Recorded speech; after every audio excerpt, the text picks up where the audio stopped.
Welcome to the Terrible Podcast with your hosts from SteelersDepot.com, where you can find all your latest and greatest Steelers news. It's Dave Bryan and Alex Kozora, always lit, talking Steelers. And now, here's Dave and Alex.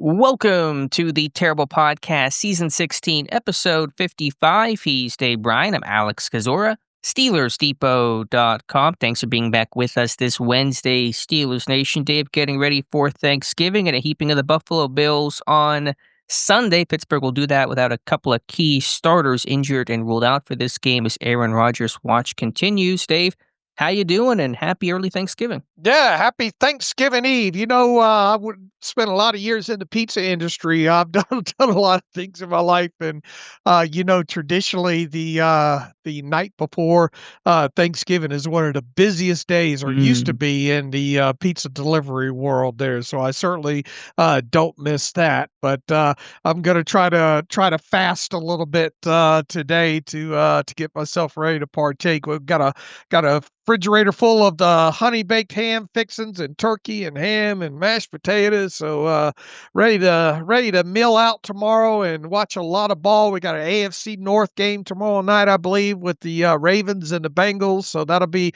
kind of the extra dessert there, I think, being able to sit back and watch that tomorrow night. Yeah, we got a little bit to talk about today. We got first kind of look at the health of this team from an injury perspective coming out of the game against the Bears as the team prepares to play the Bills. Got a couple of practice squad moves and I think a few more things. Mike Tomlin spoke, so we got a few things to chew on from that press conference. You know, it's a big night when Dave calls it Thanksgiving Eve, when he's counting down the day before. So I know that's one of your favorite holidays, Dave. So go enjoy it tomorrow. Same for the rest of Steelers Nation. But Dave, let's talk about the business at hand before we get into Mike Tomlin on Aaron Rodgers, the health of this team. Let's talk about some other roster moves and transactions and news. Dave, the NFL has suspended Steelers nose tackle Daniel Ekuale for the next 5 games for a PED violation. Now Ekuale is on injured reserve due to a torn ACL suffered in Week 6 against Cleveland. He can and will serve that suspension out while on IR, so materially it does not impact Pittsburgh. Of course, Ekuale will forfeit his game checks over these next 5 games, so it'll impact him personally, but that is the interesting news that came across the wire yesterday. We don't know exactly what triggered the PED violation. We have not heard any statement from Ekuale offering any explanation. Players often claim innocence in taking unknown substance or something of the like. We don't know if that's the case here or not, but that is the news. Ekuale suspended for the next 5 games. Yeah, and I think the Steelers, we'll see how they do it. Normally, I think they click it off by game there, but I think in total, the Steelers will recap about $325,000 in not only cash, but cap savings as well, too. So unfortunate for him, and as you stated, he's already, you're not like you're missing him because he's already on IR and all, but you do have to wonder maybe about a little bit about his future, especially with that knee injury, and he seemed to be a spot gap type of fill-in anyway there, but they won't miss him because they've already been missing him, and they'll save a little bit of money in the process. But that did kind of come out of the blue, like you stated on Tuesday there.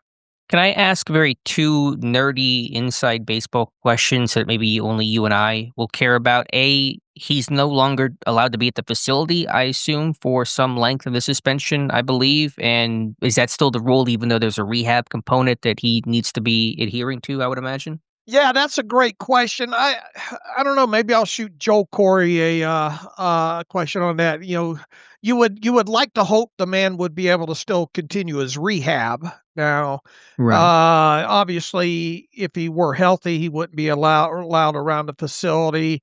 Most definitely, obviously, not to practice and all. I'm not sure how that works. That might be a good question for me to shoot over to Joe Corey there. But maybe he won't be allowed to rehab or be anywhere near the facility. My other question would be, when we determine in terms of how much money is forfeited and cap rebates or cash rebates, whatever the phrase is that still based off the 18-week game checks, or is it the 36 paychecks players receive because they now get paid for more than just during the season. That was a rule that was changed a couple of years ago to spread out pay over the course of a larger portion of the calendar. How is that evaluated in terms of how much money is forfeited? I've always been under the understanding when it comes to suspension like this, you just take the number, divide it by 18 games, and however many games are suspended, and then that's the way it's clicked back to the team. Okay. There. Even though the payout is now more expanded, they're still basing it off the kind of old school pay schedule. Yeah. Once again, that might be a question for Joe Corey. The long and short of it is they should get 325,000 back. Now the other question I suppose there is he did get pretty sizable signing bonus and all, and could the Steelers technically go after part of that divided by 18 times 5 to try to recoup that portion of it. But I think I think usually I don't think you see the teams go after that portion of it. I suppose they could, being as how he caused his own suspension in that. But that particular, those are kind of things that you probably wouldn't find out until some sort of adjustment during the off season to the salary, to their salary cap number or something like that. But it's definitely something to be on the lookout for. But from this point forward, I'll start matching up every day on the public salary cap sheet on the NFLPA website there to see how that's credited back. And it should be pretty self-explanatory, figuring in within whatever elevations or what might happen, along those lines. All right, I know you'll be keeping tabs on that. So that is the news. Ekuale suspended the next 5 games. Pittsburgh making some practice squad moves, some shuffling yesterday for the team returning to practice for Wednesday ahead of Buffalo on Sunday afternoon. The team signing wide receiver Cornell Powell and defensive lineman Anthony Goodlow to the practice squad in corresponding moves, releasing cornerback Daquan Hardy and linebacker Mark Robinson. Hardy and Robinson added to the practice squad earlier this year. Robinson's second stint with Pittsburgh after being waived during final cutdowns. Pittsburgh shown repeated interest in Goodlow. They brought him in for a visit last week, finally signed him today. He appeared in 3 games for Arizona earlier this season. Powell's a former draft pick of the Chiefs, appeared in a couple games as a rookie, but has not appeared in a game in the last several seasons. To go into the injury situation with Derrick Harmon being out and Ben Skoranek dealing with a shoulder injury, I assume that's why Powell and Goodlow have been brought in. Yeah, those should have been red flags. Shame on us for not, as soon as it was announced on, or at least reported, I think, Monday, that Goodlow. Powell wasn't, just Goodlow was announced. Right. Just Goodlow initially was the report that came out there. So that maybe should have been a little bit of red flag that somebody got dinged up there on the defensive line. And it was a little bit of a shock because Mike Tomlin did not mention Derrick Harmon at all during the post-game press conference after the loss to the Bears. And then lo and behold, you get to Tuesday, and 2 former first-round draft picks, 2 starters will now miss that game against the Bills. And that is Broderick Jones with the neck injury he suffered the second half of the game against Chicago, and Derrick Harmon sustained a knee injury of some sort during the game. As you said, that one completely came out of left field. Both players already ruled out for Buffalo, which I think already puts into question their status and availability for Week 14 against Baltimore, a crucial game that'll be. But Harmon, don't really know exactly what it is. Tomlin confirmed it's not related to the MCL sprain he suffered in the preseason finale. They kept him out the first couple games of his rookie season. He does not even know exactly what leg it's to, so information on Harmon is very sparse. I mean, I'm sure he knows or could easily find out, but he did not divulge that information, and so we don't know what leg it's to. And then Jones had that stinger. It certainly looked awkward and weird with the Bears player kind of pushing him down, and so Jones will not play. It'll be will this be the first time all season Pittsburgh has started? Well, no, because Sayamalo missed the game. Yeah, so the second time, but the first time that one of the tackles will not start this week, and we don't know exactly who the replacement will be. We assume Calvin Anderson, but Mike Tomlin leaving the door open between Anderson and Andrus Peat as the left tackle, next man up. Yeah, at best, when it comes to deciphering, you can count on Andrus Peat being active. He's only been active for one game previously, so he'll be active. And obviously, Calvin Anderson was the next man up to replace Broderick Jones after he left in that game against the Bears. And, Pete was inactive for that game, so he wasn't an option. But kind of reading in between the lines, it feels like Calvin Anderson might be the guy, but Mike Tomlin did leave it open that Andrus Peat is an experienced guy, and obviously he's played both left tackle and left guard in the NFL. But I would, unless they were really dissatisfied with the tape that Calvin Anderson put in the back portion of that game against the Bears, I would kind of put my betting money on Calvin Anderson, but I'm not sure I'd bet the entire house. Yeah, I'm with you. I thought Anderson held his own off the bench for his first offensive snaps of the season against Chicago, so I would imagine Anderson gets the start, but I guess we'll maybe find out some information midweek based on what players say, but obviously during the game, again, the question really for me becomes, for these guys, will they be back for week 14? Because when you're ruled out on Tuesday, that usually means there's a good chance of a multi-week injury. Mm-hmm. Yeah, you're right.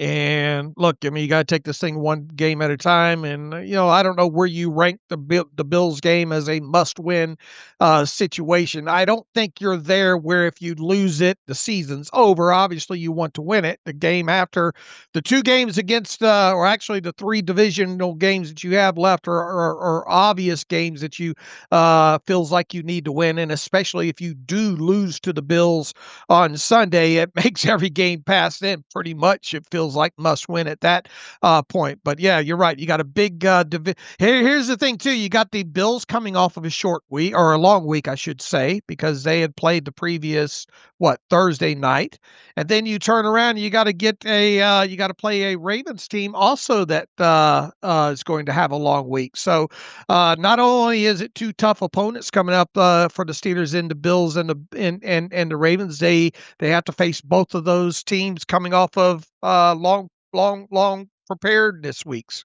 Yeah, really good point by you. I suppose in terms of must wins, how things go Thursday between the Ravens and Bengals will tell you a little bit about how must win of a game this is for Pittsburgh. If Baltimore wins and Baltimore loses, but either way, this one's certainly up there for Pittsburgh this weekend. So we know that Anderson or Peat will replace Jones offensively. How does a team replace Harmon defensively? I would imagine that rookie Y.A. Black will get the first nod, but it'll be more of a committee approach, and you're facing a Buffalo team that is number one in the NFL in rushing yards per game. Now, Josh Allen's legs have something to say about that, but James Cook, one of two running backs over 1,000 yards this season. He's having some really good performances, a 200-yard outing earlier this year, and so Harmon has not been great as a pass rusher, but his run defense, I think, has been excellent, and so to lose him for this game in particular, and then Baltimore potentially next week, is really bad timing.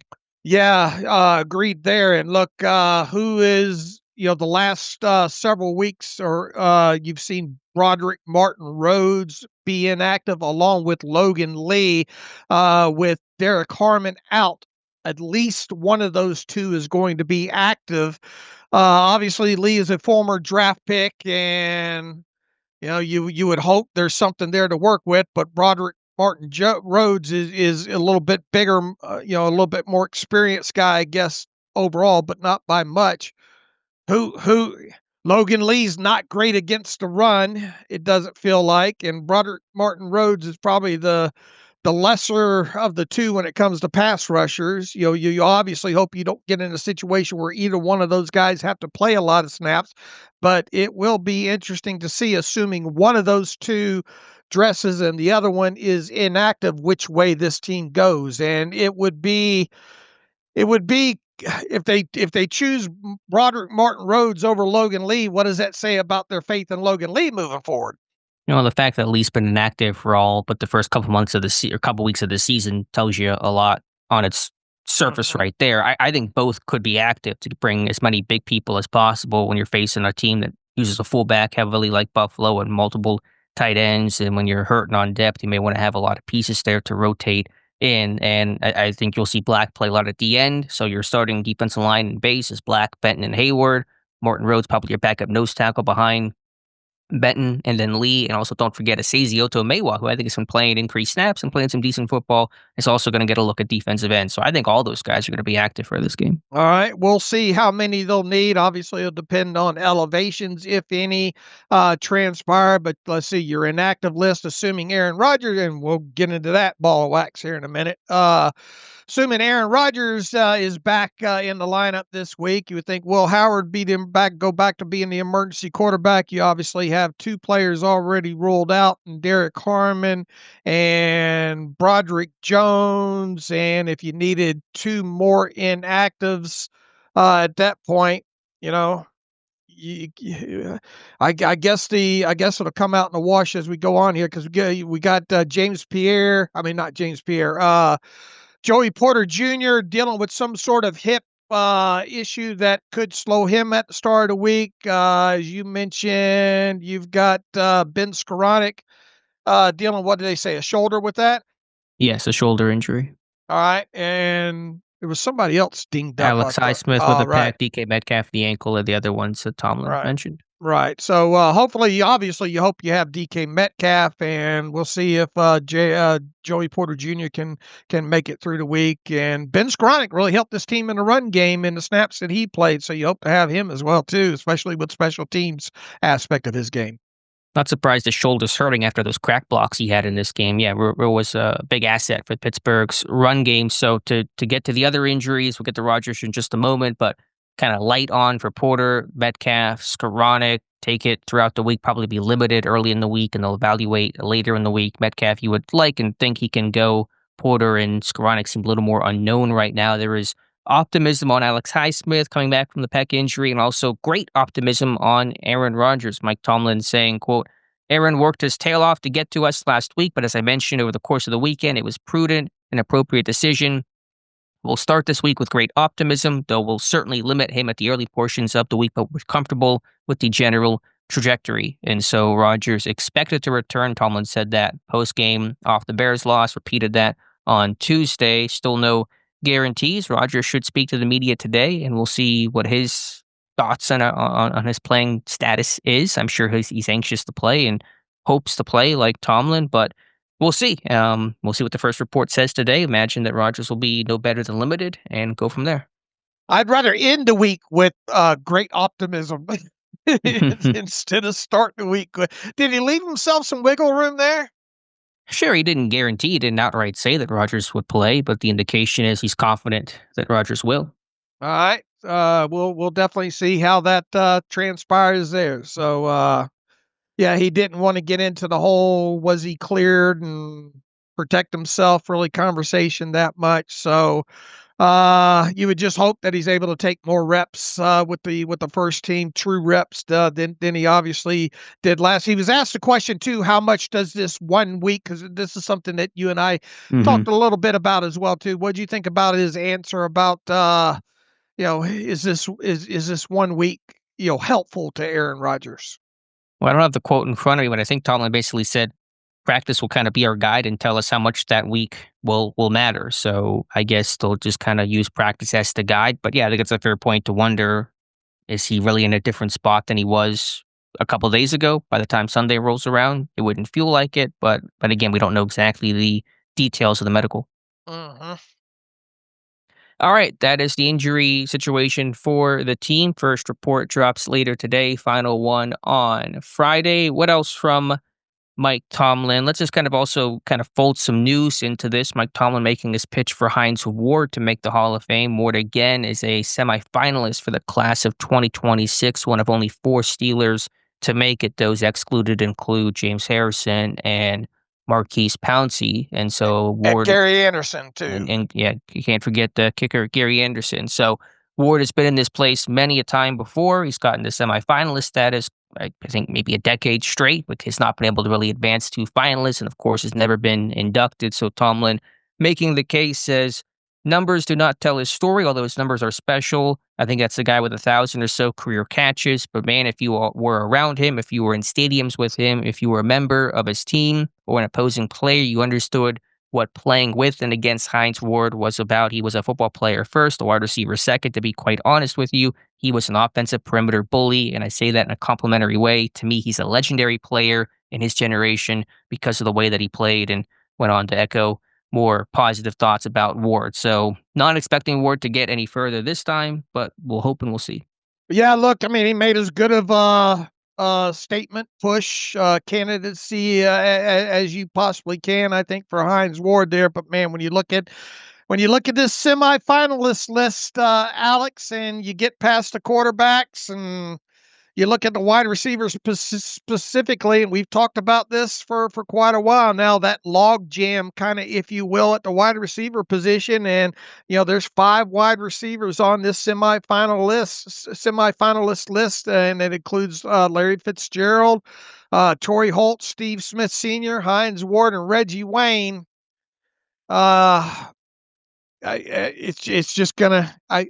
I'm with you. I don't think this is a year, and I think you're gonna have to get some of those wide receivers in and off this list to get into even a conversation where it seems a little bit more favorable for Hines Ward. If there was a case to be made from the number perspective, because I think he was a great blocker, and the bully comments that Tomlin makes don't always carry the impact to non-Steeler fans and to the voters than maybe they should. But if you look at what Ward did in the playoffs, he was one of the best playoff receivers in modern history. So if you want to look at his overall production, I think that's where you make the real case for him. 88 catches for almost 1,200 yards and 10 touchdowns in 18 career playoff games. You don't have many players with better production than that. So that would be my case if I was making that pitch. But yeah, I don't really see the path. Obviously, Fitzgerald's going to get in, and maybe another receiver does, or at least move to finalist status, and Fitz will definitely get in overall. So we'll see, but I'm not really expecting a different outcome this time around. Yeah, I think the best chance of seeing someone go to Canton from the Steelers this year might be L.C. Greenwood right now. Yeah, as one of the senior committee. Right. And then also, what is it, Art Rooney Jr., I think, is also up on the contributor category, the word I'm looking for. So maybe he can get the nod as well. How many more years does Ward have left on the modern era ballot? Do they do that by 20 or what? 20 sounds right. I just don't know the exact criteria and rules, how long you can be on the modern era before you fall off. All right. He got a little ways to go, I think. Yeah, so we'll keep you updated on that. I think maybe December we'll know the finalist list, and then they get voted on and announced during Super Bowl weekend. So that is Tomlin, though, doing his best to make the pitch. All right, let's go back to the more pertinent and game-related stuff. Tomlin said he never considered giving Chris Boswell a chance to kick a potential and would-be game-tying 64-yard field goal against Chicago. Just said the distance was too far, the situation wasn't right, so that's why Pittsburgh went for it on 4th and 6. It obviously failed, but no consideration to getting Boswell out there. Let's go back even to the opening here and kind of the what Mike Tomlin had to say. I really got the feel of this is not the droid that you're looking for. A kind of Jedi mind trick start to this. Heck, he had my mind racing different ways, because he started off kind of talking about special teams aspect of that loss to the Bears, and even. I mean, not even 5 minutes in, he says on special teams, as I mentioned after the game, I got to give a lot of credit to their kicker in the kickoff game. He delivered some challenging, dirty balls in the kickoff game.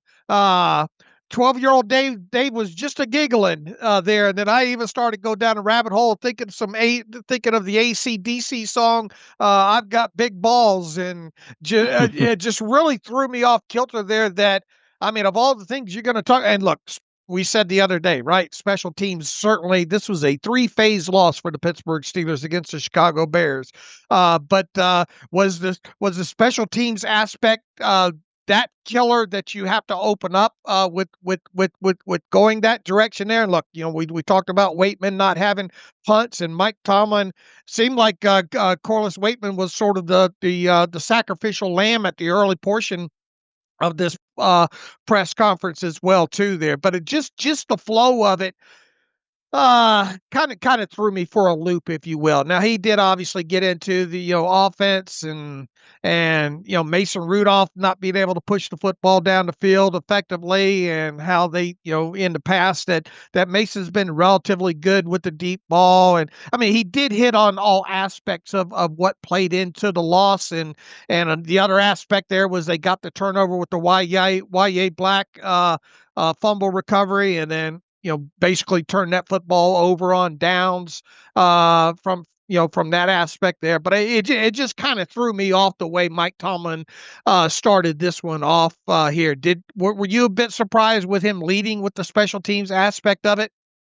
Not really. I don't know if Tomlin just was trying to find some sort of starting point. I don't know if he exactly maps out, this is how I'm going to talk about the last game, so deliberately. And listen, I think special teams is such a critical component of football and can't be just waved away. I mean, field position was a massive disadvantage for Pittsburgh in this game. And so I think there's a lot to talk about there. And the more teams continue to lean on these kind of quote unquote dirty balls, as Tomlin talks about, the more teams that don't do it, like Pittsburgh, will be at that disadvantage. Mm-hmm. And look, a couple of those were nicely placed bouncing balls, if you will, right? Where did Pittsburgh start their drives off those kicks by Santos? One, of course, was at the 5-yard line, which, Gainwell muffed and had to double back for, and it was terrible field position. Pittsburgh still had that 95-yard drive off of it, but I mean, they started at their 5. Let me try to find exactly what the field position was just on those kicks. At the 5, at the 20. On a kickoff, 5, 20, 25, 27, 27. So their best starting field position off kickoffs alone was their own 27-yard line, right? Yeah, that's huge in this era with the ball coming out of the 35-yard line when you have one touchback at the 20, one at the 5, another at the 25, and a couple at the 27. I mean, that's a big win for Chicago. Then throw in the punting woes that Pittsburgh had from Waitman repeatedly in this one, the coverage team being okay, but not quite as strong as it had been. Yeah, I think all that's really important. Yeah, and if you look at we just routed off the kickoffs. If you look at the punts, they started at their own 21. Their own 34 and their own 11 and their own 20. So, not great field position off of kickoffs or punts. Yeah, so to go back to Tomlin's comment about not testing Boswell, are you good with that? Do you wish Boswell would have been out there instead of going forward on 4th and 6? What was the wind and all? I forget what the conditions were in this game. Look, I mean, if there's anybody that you're going to roll out there for a long field goal, it's Boswell. I would at least. I mean, we'll never know, right? I mean, he says that he wasn't going to send him out there. I would have given him every opportunity if that was my last resort. Well, I mean, it wasn't your last resort. You could go for it on 4th and 6. You could try a 64-yarder. The question is, what is a higher percentage to convert? Probably the 4th and 6, even with this offense. Yeah, no, I'm with you. I don't begrudge Tomlin. I mean, you practice and warm-ups and you get a good idea of what your distance is going to be for that game. And so I imagine they weren't at that mark yet based on what Boswell did in pregame warm-ups. And then also there's the point, I don't know all the rules. I think Joe Clark had mentioned this for, I think, the Bears at the end of the first half. With Pittsburgh not having any timeouts, they'd have to rush their field goal unit out, which already isn't ideal. Now you have time to do it. It's not quite an extreme fire drill, and you practice it in training camp and throughout the week. So it's something Pittsburgh can and should be able to do, but you can't get in the kicker K-ball for that situation. You have to use the offensive game ball that's being used in that moment. So that's also probably a factor. Those K-balls now can be, scuffed up and used pregame. They have a rule change this year to let the distance really increase. That's why kickers are kicking from 68 and 65 plus pretty routinely in this season. So I think the K-ball is an aspect of this situation too. So all of that to say, it's 4th and 6. You're really not in range. The K-ball, the time, I'm perfectly fine with going forward and trying to convert there. And that K-ball might be part of that and things of that nature. Right. Yeah, I'm sure Danny Smith would give the lowdown on that. So, I have no issue. There's a lot of criticism of Tomlin and the Steelers in this game, but that is not one of them. There were two things before this press conference got started that I was interested to have Mike Tomlin asked about. One was, why does this team continually to have problems pushing the football down the field in the air? And they obviously did try. I think Mason was 1 of 6 on throws more than 10 yards down the field in this game. He obviously wasn't at his best with the deep ball, so that was an aspect of this game. But just generally overall, that we've talked about all season, this team has had problems throwing the football down the field. So that was one aspect that I wanted Mike Tomlin asked about in a roundabout way, was specifically kind of middle of the field. But that wasn't even the biggest thing that still sticks in my craw, I guess, if you will, about coming out of that game. The biggest thing was that illegal formation penalty on the second to the last drive. And it's funny that how short a memory Steeler fan, because I was posting about that all yesterday before the press conference of why once you saw that it was going to be an illegal formation as the play clock was ticking down. I think it even got to 4 seconds there. Probably, you still had time to call a timeout there, and even probably as low as 2 seconds there overall. And the pushback I kept getting on Twitter was wild, man. They were saying, no, they didn't have any timeouts left. And people were confusing the second to the last drive with the last drive. They had all 3 timeouts remaining because that was, and they even had the 2-minute warning left to go at that point there as well, too. And boil this game down to however you want to. And here's what was at least satisfying to me as part of Mike Tomlin's response to the illegal formation. I wanted him pressed even more. Why didn't you or Mason or somebody call a timeout, in this situation? He wasn't pressed further in there, but he did admit that was a very critical play in this game, because you go from 3rd and 4 in that situation to a 3rd and 9 situation there. And even if you had burned a timeout at that point, I'd much rather face a 3rd and 4, still have the 2-minute warning to work with and 2 remaining timeouts. But that ended up being such and once again, you can go back through the game up until that point of all the shoulda, woulda, couldas and plays not made on both sides of the ball and everything. But that was a critical point in this game. 3rd and 4, turning the 3rd and 4 into, and look, you don't know how the play is going to turn out with Mason still been able to take off, yada, yada, space-time continuing, or whatever way you want to go there. But the fact that ended up being, in a close game, a monumental situation that even though you snapped the ball, even though Mason took off with it, whatever, it was all going to be all for naught once the ball was snapped, because it's an unforced error, as you said the other day there, that there's zero chance of positive that's going to happen there. And we see Calvin Austin. It was already kind of a fire drillish kind of situation, because as you see on the all-22 end zone shot, Mason has to run all the way over to the left side. He's got to get Kenneth Gainwell to go over to the other side. Not only does Kenneth Gainwell go over to the other side, he lines up incorrectly. Calvin Austin's pointing for him. He's got to get up on the line of scrimmage. Calvin Austin points back almost like to Mason Rudolph, like, look, we're not right here. And then, you're even in a situation with 4 seconds remaining there. Couldn't Mason or Mike Tomlin, anybody, called a timeout there? Did Mason recognize that they were illegally aligned? I don't think he did. Well, he motioned Gainwell over. Was that with the intent to get him on the line of scrimmage, and Gainwell didn't receive that message? That was my thought.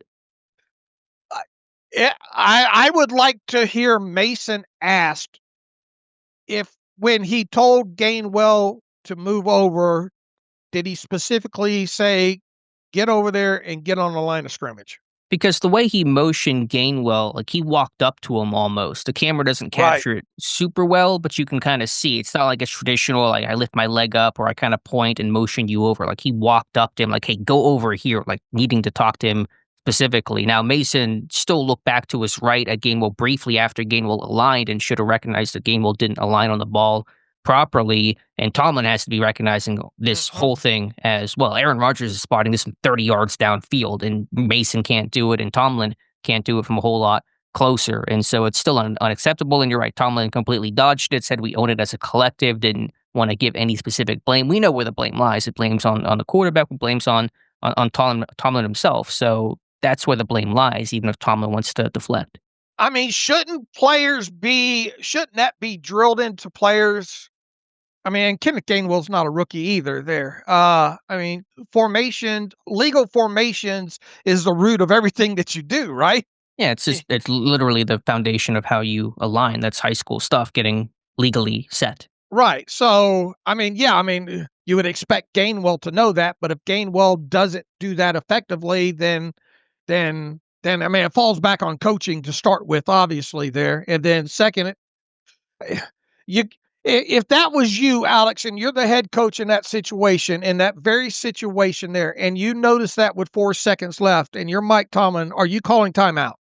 Yes, I think anybody would. I don't know if there's any discussion or debate about should they have called timeout or let it ride. Of course you call timeout. Obviously Tomlin did not recognize it, though. Right. I mean, he did he not see it? Period. Yeah. If he had seen it, he would have called timeout. How do you let that thing go? Right. Why wasn't he drilled further on that, right? You wish, but Tomlin obviously was not going to give an answer there. But I do wonder if Rudolph at least initially saw they weren't aligned properly, and he just never double checked once Gainwell motioned over. All right. I mean, that ended up, once again, that ended up being a huge play, and Mike Tomlin said it was a critical play, right? Yeah, there's no question about how critical it was. It was huge. If there's no penalty there, you have the ball at midfield with 3 timeouts, 2 minutes to go, and you need 10 yards to get into Boswell range, and you got a chance to go win that game, not just go tie it. So yeah, it was a defining play. So it's not about burning a timeout. It's about you basically said we're going to take, and I think you lost 9 seconds or 8 seconds on the play in general too, right? So not only are you giving up 5 yards automatically the moment the ball snapped, you lose a little bit more clock time, and then obviously you put yourself in a much less manageable 3rd and 9 situation.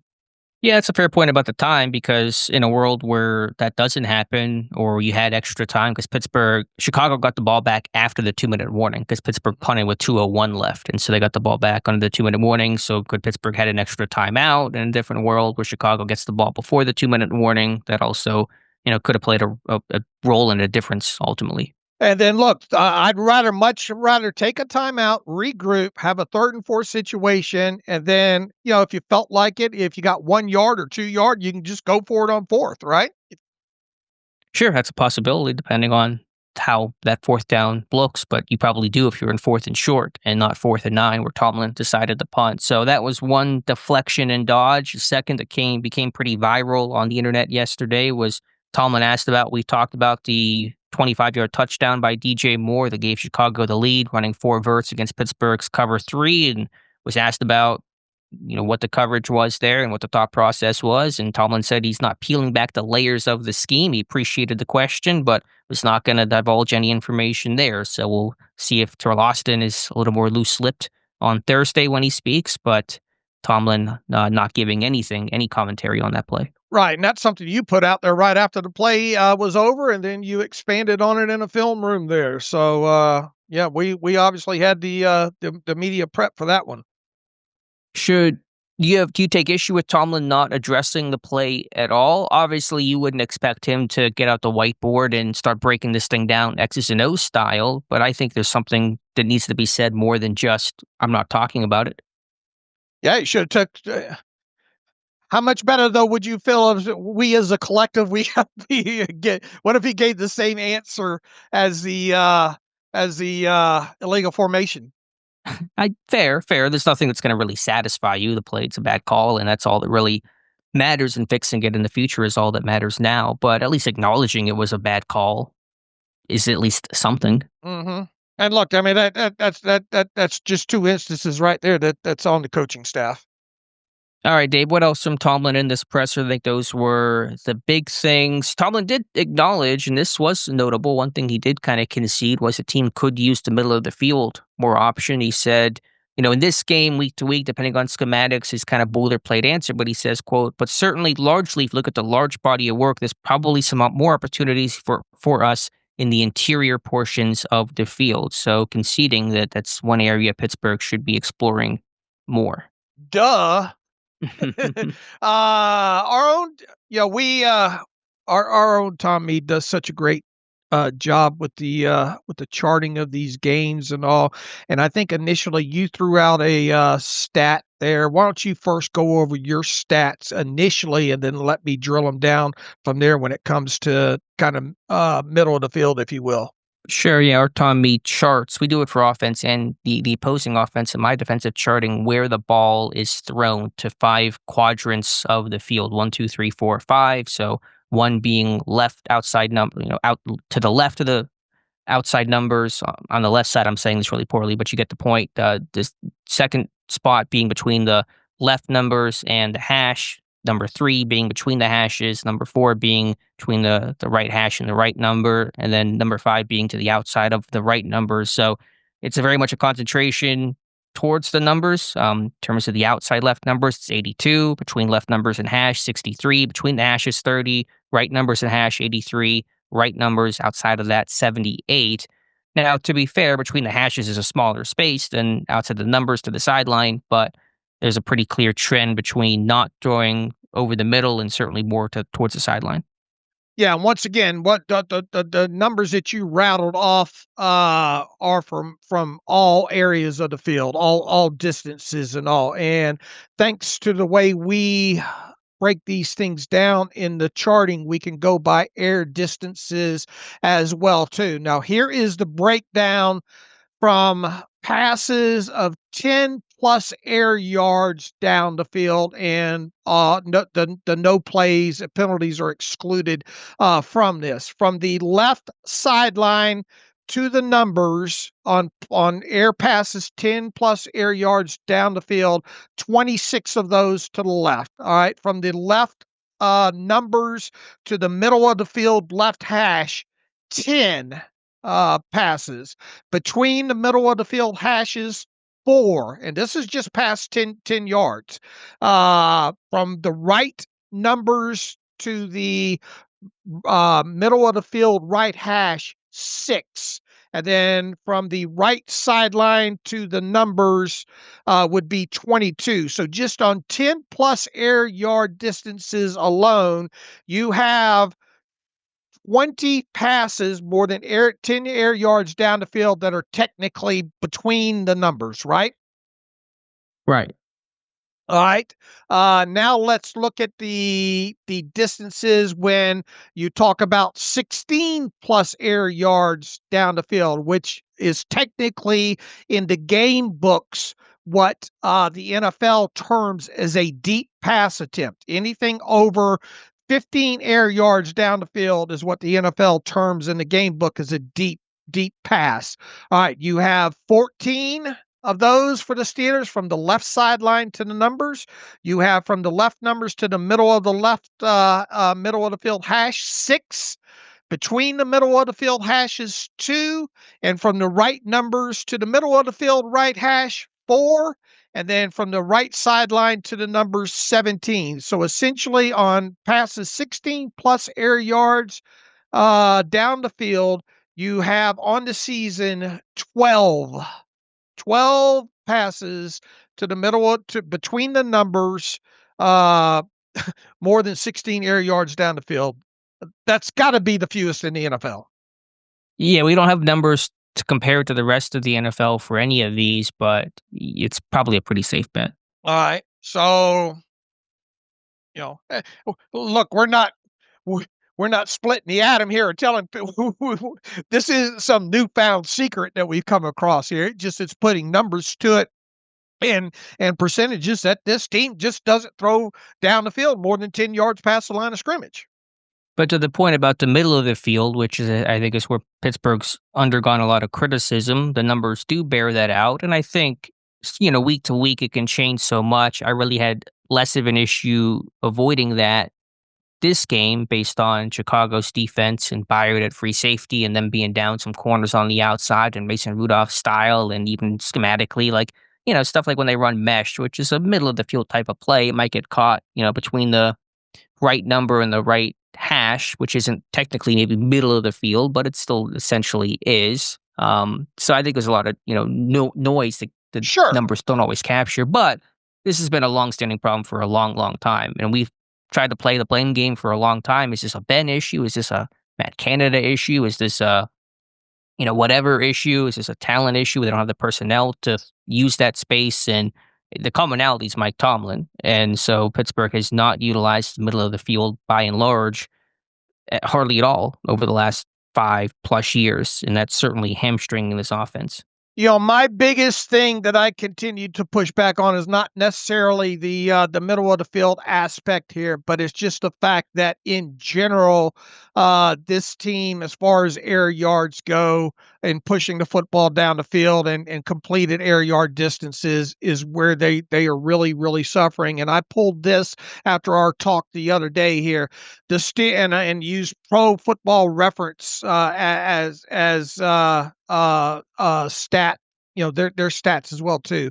The Steelers are last in the NFL in intended air yards per pass attempt at 5.8 yards past the line of scrimmage, and they are last in the league right now in average air yards per completion at 3.2 yards, which is 1 full yard. It might not sound like a big deal, but it's 1 full yard behind the Raiders, who are ranked 31st in that stat. So not only are you last in the league in average air yards per completion at 3.2, you're even 1 full yard behind the 31st team in the Raiders in that stat.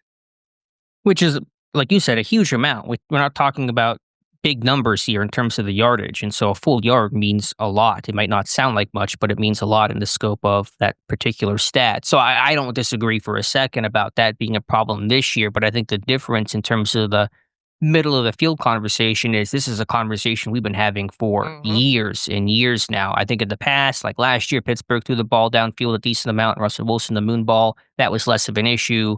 But this year, in past years, really since maybe 2020 or so, Pittsburgh has just not used the middle of the field, and it's really putting them at a disadvantage. Agreed. The Steelers are also on pace to have the lowest average air yards completion stat in any one NFL season since 2018, and it probably goes back further than that, but that's the furthest that Pro Football Reference goes back with. So no team has been on recorded history of that stat been worse than Pittsburgh. Right. Wow. Yeah, it certainly speaks volumes. And Pittsburgh tried to get the vertical pass game going against Chicago. It was just outside the numbers, and it just simply was really ineffective, something even Mike Tomlin acknowledged during his press conference. All right, so is this how much is this a schematics game plan? Does Mike Tomlin just want to live off the yak? We're 12 games into this season here, right? Is there anything that gives you promise that this is going to get much better going forward? And once again, taking out the middle of the field, just the ability to complete a pass, down the field, at a greater distance. No, there's no evidence to believe it's going to dramatically turn around. Could they hit a couple plays over the course of the season, the rest of the season? Sure. But I don't expect it to be part of their routine game plan or how they're going to win going forward. I mean, when you got a guy that can still grip it and rip it like Aaron Rodgers does, I mean, yeah, I certainly didn't. I didn't think this team's going to lead the league in average air yards, intended air yards or air yards per completion. But I thought it'd be better than this, Alex. Yeah, it's hard to be much worse. The numbers you're painting show that pretty well. And some will say it's the weapons aren't there, and obviously the weapons could be a lot stronger. We'll talk about the ineffectiveness of guys like Jonnu Smith, but watching the tape of this game, Roman Wilson was getting open continually. He was beating corners, he was stacking them, and Rudolph either just missed him, underthrew him, or didn't see him at all. And so you can talk about that they need to go get a number 2, and obviously an upgrade could certainly be needed and helpful, but Wilson was getting open, and they just could not get him the football. Right. Schematically, there are probably 2 or 3 plays that Mason should have hit down the field. Yeah, not even schematics, just execution. It's there, it's open, either hit it and throw a better ball or see it. The one that he didn't was actually on that 3rd and 9 after the illegal formation where pass was batted, which actually is probably a good thing because Rudolph's trying to throw that in triple coverage to DK Metcalf, really kind of locking on to DK in some of those critical moments, which I get, but defenses are really, in those moments, taking away DK and forcing someone else to get open. But Roman was flying down the right sideline, the mailbox sign going up wide open, and it's there, and Rudolph just never saw it. Right. And then, as we had mentioned, you underthrow the one to DK early in the game, that gets picked. And then you had one just Roman Wilson. You had a chance to hit him, and you didn't even give him a chance because the ball went out of bounds. Yeah, it was 10 yards out of bounds, really bad ball. But to the middle of the field, to finish that conversation, what needs to change for Pittsburgh to make use of that section of the field like a normal NFL pass game? You got to read it, rip it, and grip it in certain situations, I think. I don't think it's even that. I think it truly is a Tomlin thing because, again, this has been going on for so many years. I think Tomlin and Mark Cabaldi made a reference to this in February about that Tomlin believes the middle of the field is where turnovers happen. It's where there's a lot of chaos and the picture can get muddy, and he's pretty risk adverse and would rather go down the sideline with a cleaner picture. So I think this is going to be just a continual issue unless they find a franchise quarterback that you just have full trust in. I think it's a Tomlin thing that's going to probably continue. Well, I don't know how much more experience of a guy that's seen it all in Aaron Rodgers, Well, I mean, yeah, but I'm saying like Rodgers not in the prime of his career. I'm talking about a guy that's a true franchise top 5 quarterback that you just trust to go make any throw on the field. But you're right. Rodgers is a guy that has the lowest interception percentage in NFL history. At least Jacoby Brissett technically is ahead of him, but Rodgers has a larger body of work. And yet the results seem to be the same. But also, I think Rodgers has the mindset of we got to get the ball out really, really quickly. And that's also limiting the middle of the field passes. And look, we're just not talking about 2025 either. This has been an ongoing, almost look at the pass chart after the game, circle the middle of the field, move on to the next week, right? Yeah, For like years. I said, this has been a year's conversation, which is why I put it on Tomlin, because all the other pieces have changed. The quarterback, the receivers, the OC, whoever. The commonality is one man, it's Mike Tomlin. Uh-huh.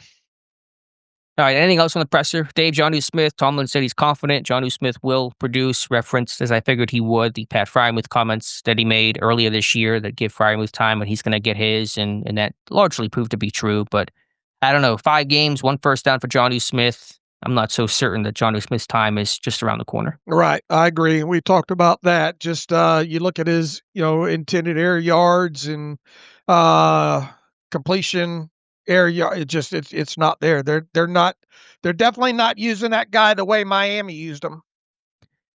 Well, what is the reason for that, do you think? Is that a scheme issue, a him issue? Is that just a bad fit? I think it's just I think it's all the above. Yes. Yeah, I think that's probably fair. But the production's not been there, and it's hard to see Jonnu Smith come back in 2026. Agreed. Anything else from Tomlin, Dave? Not pressing. I don't think those were the key points that I want to get past. All right, let's get into all 22 of this Steelers-Bears game. Do you want to start offense or defense, Dave? I'll give you the Thanksgiving Eve choice. Yeah, look, we're already talking a little bit about offense. We can continue to talk about that. I thought as far as the running game wit in this game, they were doing enough. And I would have liked to seen it be a little bit better in the second half than it was. But as far as running the football and success rates and guys getting on blocks, and we talked about Skoranek. I thought Washington had some good blocks in the run game. I thought I think you pointed out this morning, Sayamalo had a really good game, pass protection, run blocking. The run game was there. They just did not have the pass game to help complement this. I like the trickeration there once again with the tush push and what they did with Gainwell. That was a very important play in the game. That obviously double explosive, and then the next play you punch it in the end zone. So I thought the run game plan was sound overall. However, and I think you pointed this out yesterday as well too. What's up with the 2nd and 10 runs?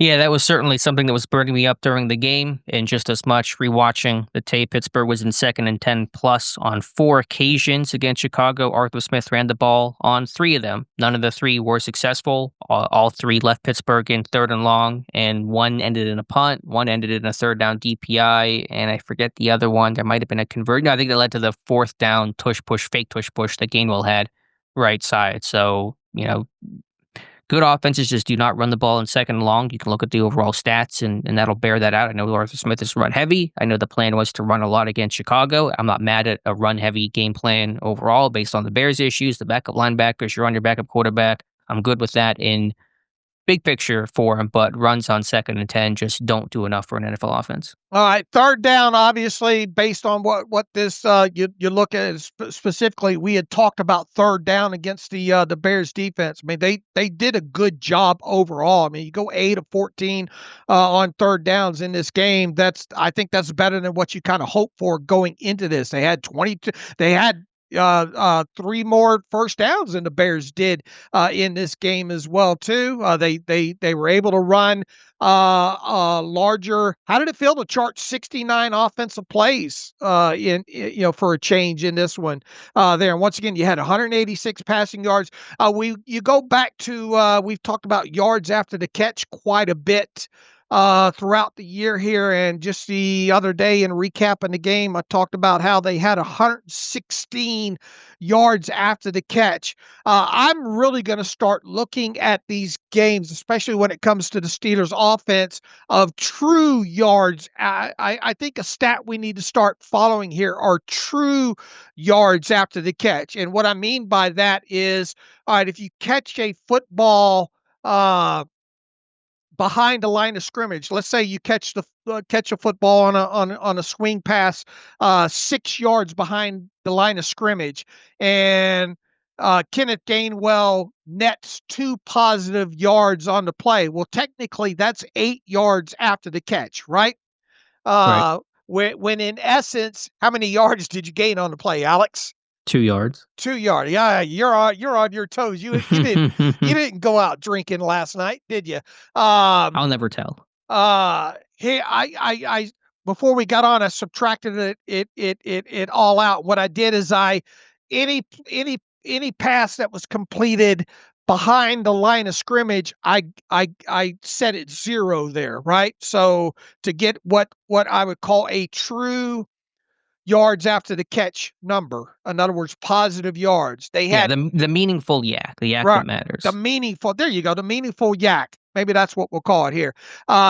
88 yards in total versus 116 traditional there. So there's a difference of 28 yards. So 28 of your yards after the catch recouped yards behind the line of scrimmage there. So, in essence, if you were to take those 88 yards and divide it by the 24 pass completions overall, you come up with 3.46 average yards per catch, and that's you at least want to see your offense, I think, hit the 4.2 number or whatever it is. I think just to Well, be on. it depends what you're throwing. If you're throwing it more downfield, you're getting 3.5 yards a yak. Sure. That's not bad. If you're throwing the Sure. swing passes, you're getting 3.5 yards a yak. That's not necessarily good. Right, especially when you have the average yards per completion stat in this game of Mason Rudolph being 2.2 or 2.3 or something like that. 2.5, forget what it was. But when you take into account that the average, distance beyond the line of scrimmage you're completing passes was not even 3 yards, I mean, yeah, you're going to need a lot more yak, and they obviously didn't have it, in this game. Now, I think that 95-yard drive that Pittsburgh had was a really good conception of what a kind of a yak-based offense and short passing game can look like. There was a lot of fun, inventive stuff going on there in terms of the run game, in terms of the quick pass game, getting the ball to guys like Metcalf and the tight ends. I mean, I think that can work, but your offense still has to be more than just those types of plays. Right. Once again, this boils back to this team's inability to register 10-plus yard plays, period. This is one of the biggest aspects of this offense that's lacking and has been lacking, that's killing this team overall. So, I mean, we saw when we talked the other day, the Bears had 14 gains of 10 yards or longer in this game, and that helped offset Caleb Williams missing some throws that would have been even adding to that number on top of it. And just 2 of those 14 that they had came via the pass there. So when you look at offensively, the main bugaboos, especially if this offense can't stay on schedule, is the biggest aspect that's hurting this team. The inability to register 10-plus yard plays and the ability to throw the football down the field. Would like to see these numbers compared to 2019 because that's kind of the last new low that Pittsburgh had in a year without Ben, with undrafted rookie Duck Hodges, a young Mason Rudolph. Because it feels like Pittsburgh's numbers are pretty much on par to 2019, maybe slightly better, but that would be a damning statement, I think, given that it should be a whole lot better when you have Aaron Rodgers and a more veteran Mason Rudolph and a lot more weapons to throw to. Right. So I don't know if that can be a study. How do you feel about the running game? I felt a lot better than you about it throughout the year. I felt really good about it in this one. I thought scheme was really creative, some fun things with Spencer Anderson. I got a video going up in the morning for your Thanksgiving on that. They varied things up with their powers and their counters. Even did some kind of same side tendency breakers that first run. A little, because usually when the back's offset in gun, if he's to the left, the run's going to go to the right. This time they ran to the left. They kind of countered it to kind of break that tendency. So they did a lot of things to put stress on the Bears' backup linebackers. Yeah, the run game was good. The guys sustained it. Malu had a heck of a game. Thought the offensive line in general did a nice job. So yeah, I mean, they ran for $186. I was happy with it. Yeah, I was too. And look, you went 3 for 3 in the red zone. You went 3 for 3 in goal-to-goal situations. So what you got down there, you were doing what you were supposed to do. Obviously, you were 1 for 3 in fourth down situations there, and one of those obviously came and killed a takeaway drive, and you can't have that happen. Some of your best field position in the game, and you come away with 0 points. That was very, very crucial when it comes to offense. There, the couple of sacks were killers. Obviously, one of those resulted in a turnover there, and the interception by Rudolph early in the game. I still want to know what happened on that first tush push that failed. What was the thing that went wrong on that play? What was Connor Hayward and Kenneth Gainwell talking about? What got Hayward so animated that we still never got clarity on what that issue was? Yeah, we have. Maybe we'll get it as the week goes on here. This offense does not have margin for error. Period. No, and you turn the football over, twice. That's you can't break even in the turnover battle. It's not how Pittsburgh wins its games. The more that I looked at the tape, the more discouraged I got by Rudolph's performance. I really thought it was a pretty poor game overall. I really can't think of any signature throws he made. Maybe the touchdown to Freiermuth that was it in that one, but I think he didn't see the field well. He was kind of forcing it to DK in some of those big time moments, which again I get going to your playmakers, but if it's not there, it's not there, and it wasn't there on the 3rd and 9 after the illegal formation, wasn't there on the 4th and 6 when he tried to force it. There was pressure, I know, but or a blitz coming, but still, the deep ball was completely erratic, which is normally his strength, normally his game. I mentioned that Monday, completely all over the place. I mean, and the other completions are basically just a lot of swing passes, RPOs, stuff that any quarterback could make. So I came into the game feeling pretty confident with Rudolph. I think he's still a quality backup quarterback. I'm not going to change my thoughts based on that one performance, but that was a pretty poor game from Mason. Yeah, even though his completion percentage was 77.4, it should be the distance some of those some of those completions were.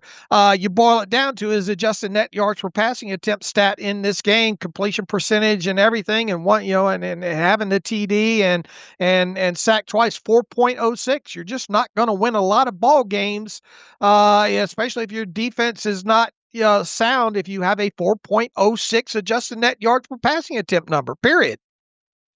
Now that you've gone through the All-22, what were your thoughts on Darnell Washington blocking Montez Sweat on those 2 sacks? Been a lot of criticism from that from Ben. James Harrison was literally irate, quite literally yelling into the camera on his podcast with Joe Hayden about that being one criticism of this coaching staff. What are your thoughts? Look, you can only ask him to hold on so long in certain situations like that.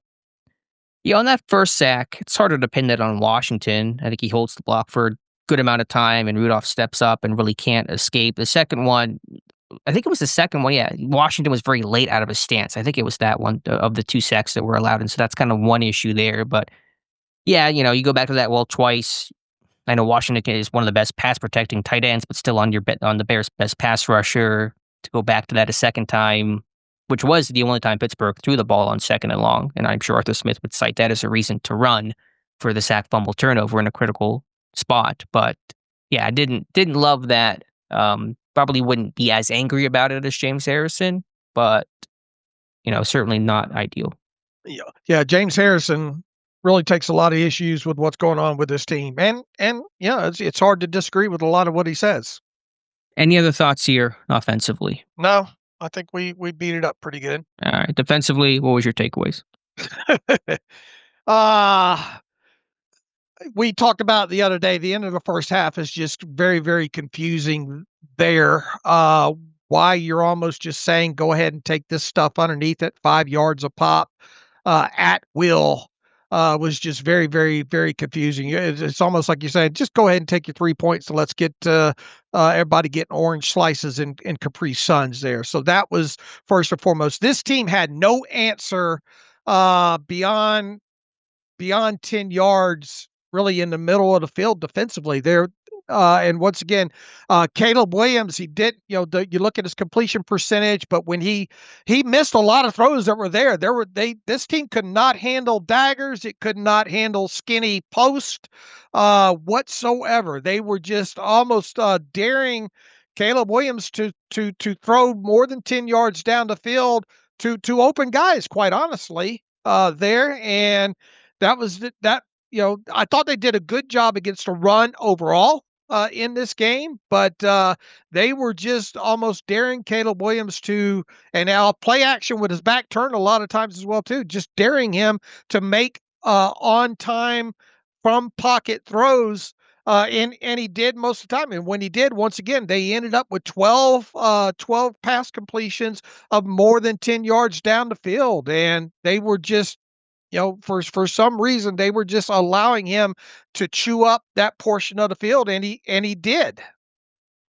Yeah, I mean, he could have had a whole lot more if he's just a little more accurate. I mean, he's throwing daggers that were open. He missed on at least 2 of those throws, one behind and one a little bit high. And Pittsburgh just kind of gave the middle of the field throughout. The pass rush wasn't there. I know there's a balance between containing, and they did contain Caleb Williams well overall, but yeah, to me, I mean, there's obviously a blend of individual and schematic issues in any sort of evaluation, but I think you put a lot of the issues in this game on scheme more so than player. Right. And look, they didn't get enough pressure overall in this game. When they did get some pressure, it worked out pretty good for them for a good chunk of those plays, but there was just not enough of making Caleb Williams kind of improvise and get off of time, if you will. We talked about, his quickest, second quickest snap to throw time, or quickest. I forget which one it was. I think second quickest. I know it was the lowest pressure, right? Percentage in this game. And we talked about it heading into this game. You had to figure out some way to pressure Caleb Williams more consistently in this game. But the fact that they, played, it felt like they were just giving him, zone kind of looks more between the numbers overall. And and he hit on a good portion of those, and he should have hit on a few more. There's probably a good 4 plays that Caleb Williams himself would like to have back that he should have hit in this game. Yeah, the ball came out quick and the pressure wasn't there in part because the Chicago passing game could be in rhythm and on time. Stuff was open. I think Harrison made the comment about a lack of reroutes and disrupting, which I think certainly has some validity to it. When you're not rerouting and guys are kind of running free and able to get to their landmarks and run their routes the way that they're running practice in terms of the timing of the pass concept, ball comes out quick and you don't get those chances to pressure. All right. Did they just go into this thinking that sooner or later, or Caleb would make more bad throws than good throws? That's a good question. And what exactly do you think Pittsburgh's plan and approach was for Caleb Williams in this game? It was to contain him. It was to not blitz him. It was to play a lot of zone. But I kind of wonder what was the plan to really counter and best him. It feels like just wait on him to make a super errant, more errant throws than not overall. Just in other words, he's going to go to the well one too many times. We're going to pick him off on either a tip ball or an errant throw. And when those chances came, they weren't capitalized on. Duggar had the prime chance end of the first half that would have taken 3 points away, maybe even gotten Pittsburgh points end of the half and missed opportunity there. Yeah, I did feel like the game plan was let's make Williams beat us from within the pocket. And while he missed a couple throws, he largely did so. Right. What did you think about the end of the first half? Yeah, I'm with you. It was terrible. I mean, you're playing, 3rd and 5, you're playing everybody 10 yards off. I understand that Chicago can sometimes push the ball down the field end of half. They were kind of showing that on tape, and that might have been the concern there. But you got to play the situation. And I just compare that, like I did Monday, to the Bears end the game. Once Pittsburgh got to about the 45-yard line midfield, the Bears went from kind of soft and off zone coverage to press man tight coverage. We're going to make you earn these yards. And Pittsburgh couldn't. And the Steelers had a different approach. They just kind of gave Chicago a field goal end of the half. And look, their running game was good enough that it at least helped the Bears stay on schedule for the most part, right? Yeah, I don't know. I mean, I think the run defense was pretty good overall. Swift was really bottled up. Monangai got a couple of decent runs in this one, but I think Pittsburgh did a good job against the run. All right, I do too. But I mean, it was as far as their side of things, though, it was just good enough. Yeah. I mean, again, I think the schematics of this game or tell the story. You talk about that DeAndre Swift touchdown, the one kind of positive run that he had. You're in nickel on 3rd and goal from the 2. And I know the Bears are in 11 personnel. We talked about this Monday, but I think it was just the wrong situation to be in nickel. It's kind of funny on the previous play, you were in your 4-4 defense. You had 4 defensive linemen in the game because it's a run-heavy situation. Now, Chicago goes in 12 personnel in that play, so I understand going heavier, but it's kind of funny to go, all right, boys, they're on the goal line. Let's go 4 defensive linemen. Next play, all right, guys, let's go nickel on the 2. It just it's not really consistent. So I think, again, I have a video up this morning on that, kind of breaking down some of the scheme madness defensively. You only sacked Caleb once, and obviously that was a crucial one. That produced points right there. You only had 1 tackle for loss for -4 yards in this game as well, too. So you weren't getting enough negativity overall. And just the 1 quarterback hit, which was the TJ Watt sack fumble. So, yeah. But again, the Bears pass game could really be on time. I mean, individually, I thought Harmon played the run well. I think he's been playing the run well all season long. So not having him for this Bills game and potentially beyond is certainly going to be tough. That Benton was okay. I think the D-line did a nice job. Right. Trying to think, Queen and Wilson, nothing really stood out super positively or negatively to me in this one. The corners, trying to think about what my thoughts on the cornerbacks were. I thought Pierre played well. Slay did okay. Wasn't really tested a whole lot, but seemed fine. We'll see if he's going to have to start here with Porter with the hip flexor. And then, Ramsey and Duggar. Again, just Duggar, the drop interception was the real missed opportunity. Mm-hmm. And then they had the other one, earlier in the game was batted up, but a lot less likely you're going to come down with that one. But at least the ball was up in the air. Sure, yeah. Chances to capitalize. That was the first 3rd down. Duggar, to his credit, got a hand on that one. Echols tried to turn around for it, and the ball just hit the ground. So, yeah, it's hard to really blame anyone there, but a moment where you'd love to get the interception. All right, special teams, we already talked a little bit about that, but I mean, you look at the starting field position that the Bears had versus the starting field position the Steelers had on offense, a lot different story there. Yeah, Bears did a much better job punting, and of course, really had the advantage with their kickoffs with Santos. I thought the Steelers kick coverage team was okay. Sway had a tackle on the opening kickoff. It wasn't great overall. Castro had a tackle, I think, on a kickoff. Got some love for that. They were kind of rotating gunners. By the way, Skoranek finally went back out to gunner in this game. They had Peppers going back in as the PP, so I wonder why they waited a week to do that once Peppers got cleared and returned. They actually rolled through a bunch of gunners in this game, Dave. They had Eccles and Skoranek to start, and they brought in Roman Wilson, and they brought in Scotty Miller later in the game. It was kind of interesting. I think they went away from Eccles on the re-kick because they didn't want to make Eccles go run down the field again because he'd have to play defense. They didn't want to gas him, and so Roman came in. Roman was doing a lot of interesting things on special teams. He was on the field goal block. Oh, no. It was the field goal block. He was on the field goal block team for one rep. It was a very strange collection of people. It was like half the starting defense and Darnell Washington, who's always out there. And then Roman got on the field. I wonder why Roman Wilson was on the field in that moment. I don't know if they just kind of needed an 11th guy or if he didn't rush. He was kind of in the back end, like in case it was a fake or something. But that was kind of interesting to me. All right, we talked about Corliss Waitman. Mike Tomlin talked about it as well, too. 3 punts, 106 yards, 35.3 average, and a long of 39. That's JV. Yeah, and none of these are inside the 20. So sometimes you get these low grosses because you're coffin corner, kind of old school term, and that explains the low gross. That was not the case. These were open field punts. Now, the one good punt that he had was negated. Did you go back and watch the Skoranek holding call? No. I went back and looked at it. I can kind of see the justification for the call. Skoranek kind of pulled down the arm of the jammer, but I still don't ever recall a gunner getting called for holding before. It's a very rare call from an official, so I guess I can understand it watching it back, but it certainly was a critical penalty. Yeah, what it ended up being the difference in the field position on those 2 punts? 30 yards. Okay. Which is huge. And that's I think hidden yardage, yeah. Yeah, and it's not so hidden when it's 30 yards, but I understand your point, and I agree. Yeah, I think Bobby Joe Green's record of 47 yards gross might be safe. Waitman now sitting at 46.4 with the weather getting kind of cold and crappy. We'll see. We'll keep watching it. One of these days, someone will break it, but it might not be Waitman this year. I agree. All right, Dave, any other final thoughts? No, I think we've wrapped up what the All22 showed.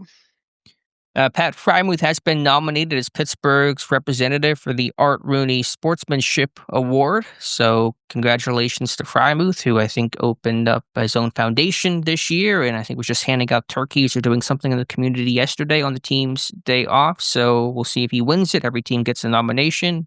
That is not the Walter Payton Man of the Year award. By the way, I think that'll come next month. We'll know who that is, but could be Frymouth again. But that is the little bit of news on Frymouth. All right, recap real quickly the great article post that you had up yesterday on, I think it was yesterday, mediocrity of the Steelers team. Yeah, the thought was the irrelevance of the Pittsburgh Steelers, and this is kind of a media thing, and no one's trying to win the media game, but it just is something that's caught my attention throughout the year where, coming out of this game, Pittsburgh loses, we watch all the Sunday shows, so you don't have to kind of comment on, who's saying what and what are the pundits saying. And yesterday they said nothing. Whenever they would talk about this game, it was all about Chicago and kind of praising them. And, it's interesting because I think the Steelers have just, there's nothing left to say about Pittsburgh. They're kind of the team they've always been. There's not a lot of interest or intrigue there. And so they've kind of fallen into a new category of just being an irrelevant team, of just a foil for some other opponent to be discussed. I think it's kind of an interesting trend I've noticed throughout the season. Yeah. They've ripped them so many ways they don't know how to rip them no more, right? Yeah, I mean, there's just not much. What else is there really to say? You're kind of saying the same old on that. I'm sure the Tomlin stuff will come up late in the season, and Rodgers and his future will be a discussion point in the offseason, but there really is not much more to say on Pittsburgh that has not already been said by the national media, and so they're just kind of being ignored, which I'm not blaming them for it. It's probably fair, but it's just interesting because usually the Steelers are the topic, win or loss. Last year, a lot of discussion about the hot start and the terrible finish. This year, it's just kind of been radio silence. I've been throwing this out at times the last couple of weeks here, especially underdogs at home type situations here. I think I did it against the Colts, and I did it yesterday for the upcoming game against the Bills on a scale of 1 to 10 as far as shock value goes, with 10 10 being super shocked, what number would you place on your shock level if the Steelers beat the Bills on Sunday in Pittsburgh? I'm still going through Bills tape. I watched their offense last night. Probably a lower number than what I imagined their average response was to that tweet. I didn't look through all the responses. I'd be curious if you can kind of give me a A lot guesstimate of of what. people are around a 5. In other words, they think, Okay. hey, in other words, and this has been our kind of our thoughts. Which what Exactly. Steelers team's going to show up? I mean, Yeah. you see them go out there. Now, look, the Patriots game, we can get into the turnovers and how those happen and the luck, but you still force the turnovers in that game. But specifically, you go to that Colts game. A lot of, I think us included, a lot of us question whether or not they, the shock value, I think, was much higher to people who responded to such a tweet back then. But then they went on to beat the Colts, right? And we've seen, the rematch against the Bengals. People were kind of wondering about that as well too, and they won that game there, and quite decisively at that. I don't. People just don't know what they're going to get with this Steelers team on a week-to-week basis, and if things go perfect, if things do go perfectly for them, and that's a large blanket statement. They can win games, right? They can win games in a Mike Tomlin fashion, if you will. But in the same aspect, you got 2 guys out, 2 starters in Broderick Jones and Derrick Harmon. And this one, it really seems improbable. But I'm with the masses. I think I'm at about a 5. I don't think I'd be super shocked. And look, the Bills aren't playing great football. They're not really considered the juggernaut that they have been in previous years. Oh, I guess we should mention that Brandon Cooks landed there. Yeah, I know there was some never any reporting, but speculation could Pittsburgh have interest in Brandon Cooks, the Bills take him instead, which is fine. I really had no interest in Pittsburgh signing Cooks, but the Bills, like Pittsburgh, have been looking for receiver help, and we'll add a little bit of that. I don't know if he's going to play, if he'll be ready for Sunday, but we'll have to watch that. It just the inconsistencies of this team, that we've stated throughout the year there, and really for several years now. You just don't know what you're going to get with this team. They're just good enough to win games like this against a Bills team at home. Yeah, so to answer your question, what I was kind of getting at was I was going to be about a 5-2, where I could kind of flip a coin because you don't know what kind of team Pittsburgh's going to put out there, and same could probably be said about Buffalo. They've had some highs, they've had some lows, coming off a bad game against Houston, so they're kind of rowing similar boats. Now the Bills have the stellar quarterback play that gives them probably a pretty clear edge in this one, but yeah, I'll give you a 5. All right. Okay, I think we wrapped up the most of it there. Should we get to some emails here? Yeah, let's do that and close out today's show. Also, just article I wrote this morning, which has been mentioned by the broadcast, and really going to be paying attention to this next couple of weeks. Pittsburgh's inability to score more than 7 points in the first quarter. They are 2 games away from tying the franchise record of 63, which was set from 1940 to 1947, excluding the merger years with the Cardinals and Eagles. The NFL record is 86 games by the Brooklyn Dodgers from 1930 to 1937, and so hopefully Pittsburgh gets nowhere near that streak, but they are climbing. You go back through this game again and you look and say, man, this team was leading at halftime, Said that a lot this year. You'd say that about yeah, a lot of their losses. Seahawks game, Packers game. And once again, you at least got yourself in a situation where you're facing a crucial moment in the game, 3rd and 4 situation there, and you get a legal formation penalty against you, and that was effectively, it felt like the end of the game. Yeah, no, it pretty much was. Last time Pittsburgh scored more than 7 points in the first quarter, the 2022 season opener, which was the Minka Fitzpatrick pick 6 and the Chris Boswell field goal into the first quarter. So that's the last time it happened. That was the Bengals, right? Yeah, Bengals game. Yep. Wow. You think they're going to make it to 63? Looking like it, but we'll see. All right, Dave. All right, let's get to some emails here. Beth Weaver in here. 2 years in a row, the Steelers select an offensive weapon in the 3rd round that can't make a difference. Both are borderline bust. This team has drafted the trenches very well with the new regime at GM, but not the eligibles. I know Jalen and KG are doing good, but you had 36 carries but 0 for your 3rd round pick. Time to call him a bad choice, ? I don't think you call him a bad choice just because him not being on the field. It does. Here's the thing: at least the running game has the last several weeks, except for, I don't know, there was the one game in there that I wasn't as up on, but you are at least making strides in your running game. Gainwell and Warren, both out of the backfield, are giving you good things as a wide receiver, or as receivers, as eligibles when it comes. Thank God they are. Thank God Gainwell has produced what he's produced out of the backfield, especially in certain games here. Was it just a bad decision? Or, it's too early to call him a bust, right? Yeah, it's too early for sure. And I think that's and look, would you like to see more out of Roman Wilson at this point of his second season? From a production standpoint, sure, but I think his tape is good. I think he's been getting open, and in this game, I think is certainly proof of that. All right, I guess the main contention here is you got 2 third-round choices in back-to-back years that aren't difference makers with this team at this point. Yeah, I mean, we'll keep watching, on Caleb Johnson, but it's certainly not been the rookie year that he, or I'm sure the team, quite envisioned. I think that we knew there'd be a learning curve to Johnson, and it would need some time to adjust. It kind of brings up a point, and I don't know if this is probably true for any team, but there are a lot of Steelers who even dress on game days. I'm not talking about backup offensive linemen, but skill players, non-trench people, and they just don't play. And is that common around the NFL? Like Caleb Johnson didn't play a snap against Chicago. Scotty Miller played like 5.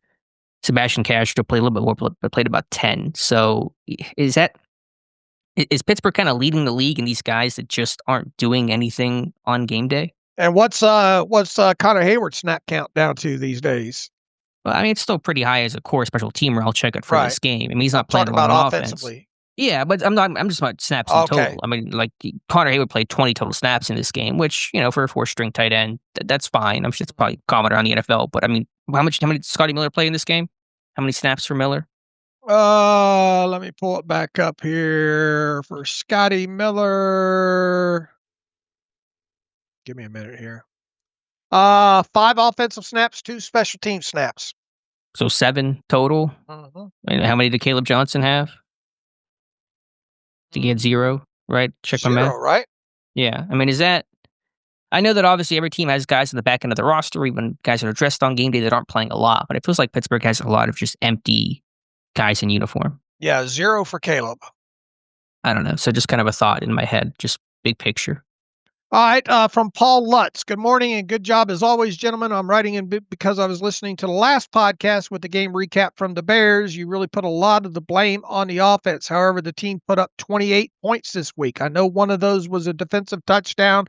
Not only that, but they are averaging almost 25 points per game. Could you imagine in the Kenny Pickett errors if we were putting up those points? Also, our defense has given up 30 points or more 5 times this season. That's nearly half the games.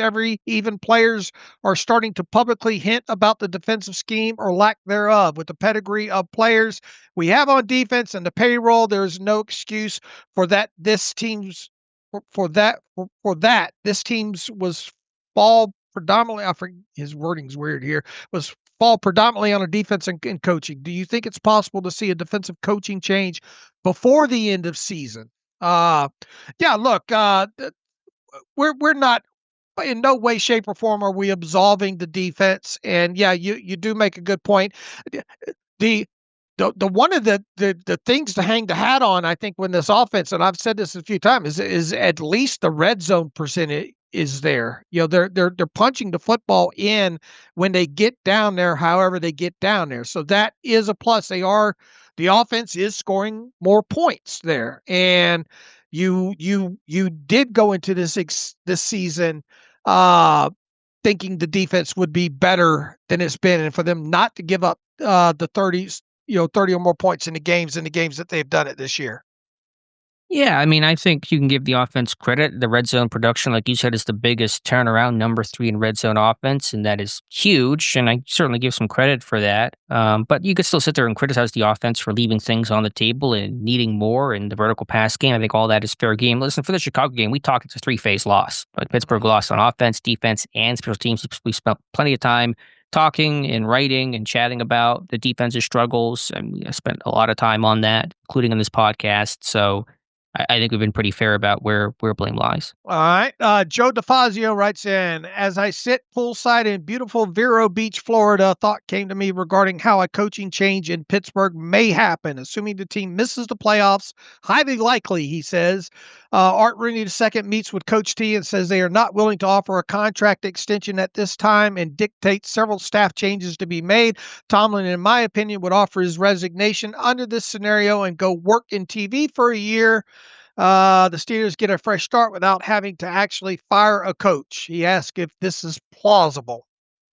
Should answer that last question too. Would they make a defensive coaching change before the year ends? I would not expect it. I think it certainly could happen after the season, but not during. Right. How plausible do you think that AR2 says they're not willing to offer a contract extension this time and dictate several staff changes be made and that Tomlin would then offer his resignation? I mean, it's impossible to really answer that. We're just kind of making scenarios up, but there's no contract extension to be discussed this offseason because Tomlin is signed through 2027. Those things don't get discussed until you are a year out, which is why on the Monday show I talked about if a change would be made, I think after 2026, it's more logical than after this season. So there's no contract talks explicitly between Rooney and Tomlin because they never talk about it 2 years out. Right. All right. This one from Dominic writes in, question about Tomlin hire 18 years ago, considering they have the smallest coaching staff in the league and tend to let contracts expire rather than paying buyouts. Do you think Tomlin's lack of interest from other teams and relatively small name had anything to do with hiring costs leading to his hire? Meaning, do you believe they considered his contract when selecting him over bigger and more expensive names like Ken Wisenhunt, Ron Rivera? If so, how do you expect this to affect their next coaching search? Man, we're way out there in hypotheticals. Look, I think as the story goes, they were just not expecting Mike Tomlin to impress them as much as he did at the time there, right? Yeah, it was just he had blew them away. I don't know what the demands for the coaches were in terms of the contracts back then, but if it was going to be, say, Russ Grimm, which is what a lot of people thought, who people thought would take over as head coach, I don't think Grimm was going to command a boatload of money. So I don't think it had anything to do with the reason why they pivoted to Tomlin. And the one thing you can't call Rooney cheap about is paying a head coach. I mean, Tomlin is one of the highest paid coaches, not just in the NFL, but all of American professional sports. So Rooney's opened up his checkbook in major ways. What Tomlin's getting $50 million on his current extension throughout the duration of it. So certainly they're not being cheap when it comes to paying the head coach. All right, let's take one more from Jeff Berg here. How long do you think DK Metcalf plays for the Steelers? When you read off his yardage in the last 6 games, it was astonishing. He's getting $30 million or something per season. He's putting up wide receiver 3 numbers. If Arthur Smith remains the OC and we can't scheme up plays to get him involved, what's the point, he asks. He says, this begs a bigger question. Why can't a Steelers offense for many years straight scheme to get wide receivers open? Well, let me answer the core question of how long will Metcalf be here. I mean, at least 3 years, at least 2 more after this. I don't know why they would be cutting DK Metcalf anytime before then. Especially when they got to draft and develop or go out and get some, they got to add to that room before they just subtract someone like DK, right?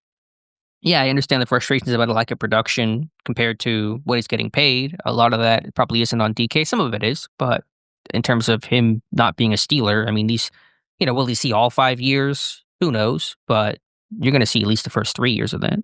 All right, let's get one more from Bryce here. Mike Tomlin and tight ends. He said the Steelers snatched defeat from the jaws of victory on Sunday. He says another season where this team avoids the middle of the field. This is clearly a philosophical decision from the head coach. Do you think Ultimately, Tomlin has put the handcuffs on Arthur Smith and not allowed him to utilize the whole field in the pass game. We've kind of really already addressed that earlier in this show.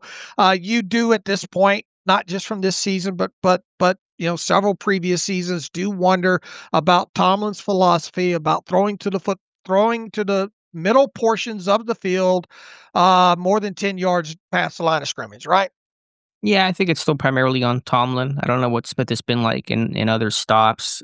And I don't disagree. They need to use the middle of the field more, but I do think sometimes those passing charts can be a little misleading in terms of what is the scheme and what are the routes being run and what's the quarterback seeing. So I just would add the caveat that sometimes those passing charts, especially on any given week, now I think over the broader years that we're talking about, schematic stuff kind of goes away. It all evens out, but I'm a little wary of the passing charts kind of dictating sometimes a little too much about how a game went. All right. He Is that says, fair? Is that a fair critique? What are your thoughts? I know well, you love the look, passing charts, and I like them too. But go ahead. right. I look at them just to see how it matches up in my head from what happened, and then start trying to piece back together what the route combination, what the situation was, and where the ball went, all like that. But I do think if you were to take the last year, and I wonder if AI can do this. I wonder if you had, I'm sure it could, if you had every next gen passing next gen stats passing chart from the last 4 years, and you told AI to overlay all those together, there would be a common theme within that, right? Yeah, like, again, I'm not disputing the point that Pittsburgh has not utilized the middle of the field over the years. I it's obvious, but I just get a little worried on some of the week to week stuff where people kind of throw their hands up and get angry. Right. Look, you just can't cherry pick a game, but because there are different circumstances, and what is it? A team playing middle of the field open, middle of the field close, down distance situations, quarterback, all like that. And what were your thoughts on the lack of usage and the frustration over this game? Are people right to be frustrated for this particular game against Chicago for the middle of the field to It not was less about be the used? middle of the field; it was about hitting guys that were open down the field. Yeah, I'm with you. I'm less frustrated about this individual game than most others are, but I'm just as probably frustrated in the overall lack of usage over the last many seasons. Look, I mean, we have the raw stats to just show too about them pushing the football down the field in general and between the numbers, right? Right. All right. The Steelers need to officially make Darnell Washington tight end one, play Firemouth like a number two, continue to use Hayward as a fullback, and live with the results. They clearly don't have a plan for Jonnu, which sucks, but at this point, it is what it is. He says, like I've said before, the real reach in the 2021 was the tight end with the second round pick. Well, I think Darnell is playing tight end one snaps right now and has been. He's playing 2/3 of the snaps in 3 of the last 4 games. He's been out snapping, I think, both Frymuth and Jonnu Smith almost on a weekly basis. So I don't have an issue with the snap count there. Now, as far as the ball Freiermuth, flowing to him in the passing game, it's a little bit different. he's been more involved in the last 2 weeks. I've not really been dissatisfied with his involvement the last 2 games, and it's been increasing. Maybe it took Pittsburgh too long to get him involved in the passing. I think Freiermuth should be playing more and over. What was the snap count between Freiermuth and Jonnu Smith in this game? It was Freiermuth with Farmouth had 34. 34, Johnny Smith 35. Yeah, I think Freiermuth needs to pick up a lot more of those snaps. Freiermuth should be a clear tight end 2 in terms of snaps, which is effectively a starter in Arthur Smith's system. All right. All right. We got through a bulk of the emails there. Apologies if we did not get to your email. We got Aaron Rodgers talking today. Who else normally talks today? Cam Hayward. Who else? Those are the 2 usual suspects. Other players will come out, but Hayward just got done speaking, and yeah, Rogers after practice. All right, we will have the first injury report of Week 13 out later this afternoon. You can look for all that and the Bills injury report I think the Bills coaches talk today. We'll recap whatever comes out of there as well, too. We will be back on Friday, the day after Thanksgiving.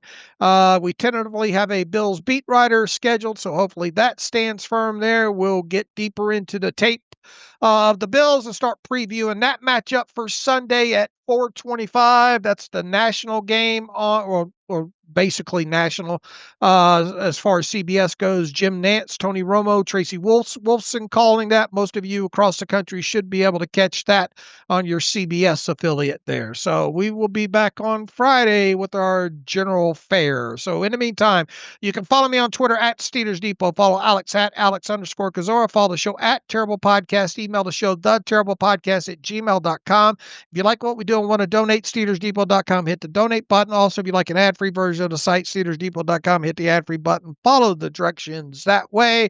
Happy Thanksgiving to everybody. We value and appreciate and thankful for all of you that listen to the show and read the site. Hopefully everybody has a great holiday here. We'll be working throughout it on the site because the Steelers are obviously practicing. There'll be an injury report on Thursday as well too. So until Friday, as always, thanks for listening to the Terrible Podcast with Dave and Alex.